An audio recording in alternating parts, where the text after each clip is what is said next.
সংগ্রাম, আপোষ না সংগ্রাম। বাংলাদেশে এখন সবথেকে আলোচিত বিষয় হলো কোটা সংস্কার আন্দোলন।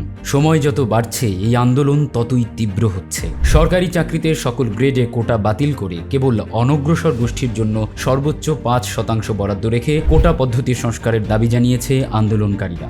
বাংলাদেশে প্রথম ও দ্বিতীয় শ্রেণীর সরকারি চাকরি নিয়োগের ক্ষেত্রে 30% মুক্তিযোদ্ধা কোটা সহ মোট 56% নিয়োগই হয় কোটা থেকে। বাকি 44% নিয়োগ দেওয়া হয় সাধারণ চাকরি প্রত্যাশীদের মধ্যে থেকে, যার মানে হলো এসব নিয়োগে প্রকৃত মেধাবীরাই সংখ্যালঘু হয়ে আছে। বিষয়টি নিয়ে দীর্ঘদিন ধরেই জনমনে অসন্তোষ রয়েছে। 2018 সালে সর্বপ্রথম সেই অসন্তোষ রাজপথের আন্দোলনে রূপ নেয়। কিন্তু কিভাবে কোটা পদ্ধতির সূচনা হয়েছিল আর কিভাবে কোটা সংস্কার আন্দোলন এতদূর এসেছে আনরেভেল সিক্রেটের আজকের পর্বে সে বিষয়ে বিস্তারিত আলোচনা করা হবে।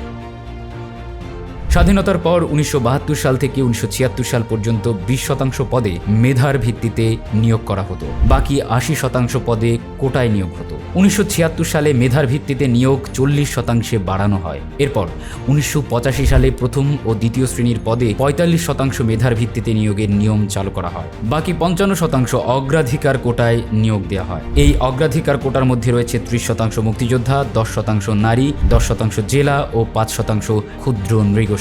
পরে 1% প্রতিবন্ধী কোটা নিয়ে মোট কোটার পরিমাণ দাঁড়ায় 56%। শুরু থেকেই মুক্তিযোদ্ধা কোটা ছিল অন্যতম প্রাধান্যের বিষয়। সেজন্য কোটার বড় একটি অংশই বরাদ্দ করা হয়েছিল মুক্তিযোদ্ধাদের জন্য। অবশ্য এর কিছু যুক্তিযুক্ত কারণও ছিল। তৎকালীন সময়ে সত্যিকার মুক্তিযোদ্ধাদের বেশিরভাগই ছিল কৃষক, শ্রমিক, মজুর, তাঁতি। বলা যায় এরা ছিল সমাজের পিছিয়ে পড়া মানুষ। কিন্তু এখন অনেকের অবস্থার উন্নতি হয়েছে, তাই বর্তমানে দেশের সকল মুক্তিযোদ্ধাই যে অনগ্রসর সেটা বলার উপায় নেই। এছাড়াও শুরুতে কোটা সুবিধা শুধু মুক্তিযোদ্ধাদের জন্য থাকলেও পরে এ কোটায় মুক্তিযোদ্ধাদের সন্তান এবং তারপর নাতি নাতনিদেরও যুক্ত করা হয়। এমন প্রেক্ষাপটে বেশ কয়েকবারই কোটা আন্দোলন হয়েছে, তবে তা ছিল খুবই সীমিত আকারে। কোটা আন্দোলন প্রথমবারের মতো বড় আকারে রূপ নেয় 2018 সালে। ওই বছরের জানুয়ারি মাসের শেষের দিকে সরকারি চাকরিতে কোটা প্রথা বাতিল এবং এর পুনর্মূল্যায়ন চেয়ে হাইকোর্টে রিট দায়ের করেন ঢাকা বিশ্ববিদ্যালয়ের এক ছাত্র ও 2 সাংবাদিক। এতে কোটা পদ্ধতিকে সংবিধানের সঙ্গে সাংঘর্ষিক বলেও উল্লেখ করা হয়, কিন্তু ওই রিটটি খারিজ করে দেয় সর্বোচ্চ আদালত।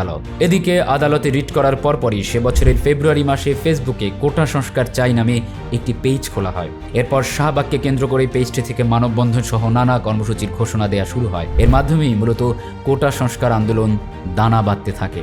টানা আন্দোলন কর্মসূচির মুখে 2018 সালের 11 এপ্রিল সংসদে দাঁড়িয়ে সব ধরনের কোটা বাতিলের ঘোষণা দেন প্রধানমন্ত্রী শেখ হাসিনা। পরবর্তীতে সে বছরের অক্টোবরে এ বিষয়ে প্রজ্ঞাপন জারি করা হয়। এদিকে কোটা বাতিলের সিদ্ধান্তকে চ্যালেঞ্জ করে 2021 সালে কয়েকজন মুক্তিযোদ্ধার সন্তান হাইকোর্টে রিট দায়ের করেন। প্রায় 3 বছর পর 2024 সালের 5 জুন তাদের পক্ষে রায় আসে। অর্থাৎ আগের মতো মুক্তিযোদ্ধা কোটা বহাল হবে বলে জানায় আদালত। এরপর থেকেই আবারও কোটা সংস্কার আন্দোলনে নামে শিক্ষার্থীরা। বৈষম্য বিরোধী ছাত্র আন্দোলন ব্যানারে এই আন্দোলন চালিয়ে যাচ্ছে শিক্ষার্থীরা। বিশ্বের অন্যান্য দেশেও কোটা আছে, তবে কোথাও বাংলাদেশের মতো মেধাবীদের থেকে কোটাধারীর সংখ্যাগরিষ্ঠতা নেই। আর্থসামাজিক বৈষম্য দূর করার জন্য যে কোটা ব্যবস্থা চালু করা হয়েছিল সেটি এখন বৈষম্যের কারণ হয়ে উঠেছে বলে মনে করেন বিশ্লেষকরা। বাংলাদেশের সংবিধানে সমাজের অনগ্রসর শ্রেণীকে সুবিধা দেওয়ার কথা বলা হয়েছে। এখানে অনগ্রসর শ্রেণীর মধ্যে নারীদেরকেও অন্তর্ভুক্ত করা হয়েছে, কিন্তু কোথাও মুক্তিযোদ্ধাদের কথা আলাদাভাবে উল্লেখ করা হয়নি। কারণ সকল মুক্তিযোদ্ধাই হতদরিদ্র বা গ্রামের পিছিয়ে পড়া জনগোষ্ঠী ছিলেন না। অনেক ধনীরাও মুক্তিযুদ্ধে অংশ নিয়েছিলেন। প্রথম ও দ্বিতীয় শ্রেণীর সরকারি চাকরিতে 56% কোটা ছাড়াও তৃতীয় ও চতুর্থ শ্রেণীর চাকরিতে রয়েছে আনসার ও প্রতিরক্ষা সদস্য কোটা। এদিকে সরকারি প্রাথমিক বিদ্যালয়ের সহকারী শিক্ষক নিয়োগে রয়েছে 50% নারী কোটা। এত কোটার ভিড়ে প্রকৃত মেধাবী এবং যোগ্য চাকরি প্রত্যাশীদের অনেকেই বঞ্চিত হয়েছে।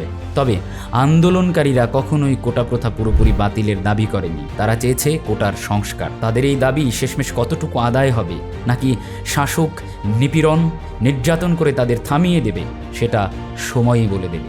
তবে নিপীড়িত মানুষ যখন ঘুরে দাঁড়িয়েছে, তারা তাদের অধিকার বুঝে নিয়েছে। সমসাময়িক এরকম আর কোনো বিষয় নিয়ে জানতে চাইলে অবশ্যই কমেন্ট বক্সে জানাবেন। এতক্ষণ সাথে থাকার জন্য ধন্যবাদ।